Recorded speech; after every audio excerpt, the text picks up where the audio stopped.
আজকের দিনে কিছু কিছু পাপের কথা উঠলেই কোথাও কোথাও বিশেষ প্রতিক্রিয়া দেখা দেয়। আমরা দেখেছি কারো কারো শরীরে জ্বালা ধরে, কিন্তু কেউ কেউ শুনতে না চাইলেও আমরা কি পাপের কথা ভুলে যাব? চাইলে কি সব ভুলে যায়? এই মহান সংসদে আমি দাঁড়িয়ে আজকে আমার শিক্ষা ব্যবস্থার উপর দুটি কথা বলতে চাই।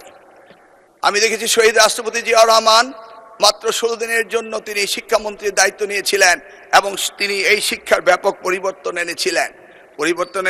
তারই পরে 1991 সালে দেশমাতা বেগম খালেদা যখন প্রধানমন্ত্রী হয়েছিলেন, সেই সময়ে তিনি ব্যাপক পরিবর্তন করেছিলেন। নারী শিক্ষার বিপ্লব এনেছিলেন, শিক্ষকদের জন্য অবসর ভাতা এবং কল্যাণ ট্রাস্ট হতে শুরু করে সকল সুযোগের ব্যবস্থা করে দিয়েছিলেন। মাননীয় স্পিকার, আজকের এই প্রেক্ষাপটে আজকে আমাদের প্রধানমন্ত্রী তিনি নতুন ঘোষণা দিয়েছেন, one teacher one tab, free wifi, multimedia classroom হতে শুরু করে বিনামূল্যে স্কুলের ড্রেস এবং স্নাতক পর্যন্ত মেয়েদের উপবৃত্তির ব্যবস্থা, শিক্ষা খাতে মৌলিক বৈষম্য নিরসন এবং প্রাথমিক শিক্ষায় mid day meal, learning youth happiness হতে শুরু করে অসংখ্য, আমার এই স্বল্প সময়ে দেওয়া সম্ভব নয় বলে আমি আর বাড়াচ্ছি না।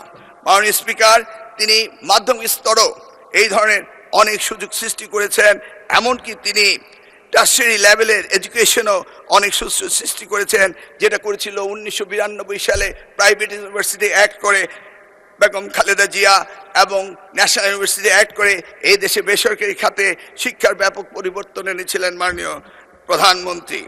মাননীয় স্পিকার, আমরা জানি 2008 সালে মার্কিন প্রেসিডেন্ট বারাক ওবামা তিনি বলেছিলেন, yes we can do justice and equality, we can have the opportunity and prosperity, we can have heal the nation, yes, we can repair the world. ঠিক যেমনি ভাবে আজকের প্রধানমন্ত্রী 25শে ডিসেম্বর যখন বাংলাদেশের মাটিতে এসেছিলেন, তখন তিনি বলেছিলেন, yes, we have a plan, yes, we have a plan. আমরা কিভাবে অর্থনৈতিক দুর্দশা থেকে কাটিয়ে উঠতে পারি, নতুন কর্মসংস্থান তৈরি করতে পারি এবং মানুষের জীবন কিভাবে উন্নত করতে পারি, সেই কথাগুলি তিনি বলেছিলেন, yes we have a plan. আমরা আমাদের ভাঙা বিশ্বাসকে আবারও জোড়া লাগাতে পারি, মানুষের আস্থা ফিরিয়ে আনতে পারি। তিনি বলেছিলেন, yes we have a plan. আমরা এই জাতিকে সুস্থ করতে পারি, ঘৃণা ও বিভাজনের রাজনীতি থেকে ঐক্য এবং ফিরিয়ে আনতে পারি। Yes we have a plan. আমরা শুধু একটি দেশ নয়, পুরো পৃথিবীর জন্য পরিবর্তন আনতে পারি। Yes we have a plan. তার জন্য পুরনো বস্ত্রপ্রথা রাজনীতি থেকে বেরিয়ে আসতে হবে, ক্ষমতায় থেকে টেনে ফেলার রাজনীতি বাদ দিতে হবে, সমৃদ্ধ বাংলাদেশের পথে ঐক্যবদ্ধভাবে এগিয়ে নিতে হবে। মিস্টার স্পিকার, আমি সংক্ষেপে একটা কথা বলতে চাই।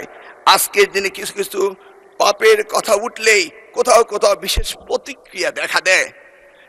আমরা দেখেছি কারো কারো শরীরে জ্বালা ধরে, কিন্তু কেউ কেউ শুনতে না চাইলেও আমরা কি পাপের কথা ভুলে যাব? চাইলে কি সব ভুলে যায়? মিস্টার স্পিকার, আমরা সবাই জানি কিছু পাপ আছে যার কোনো ক্ষমা হয় না, যদিও না ক্ষতিগ্রস্তরা সেই ক্ষমা না করে দেন, যেটা আমাদের পবিত্র কোরআন শরীফে রয়েছে।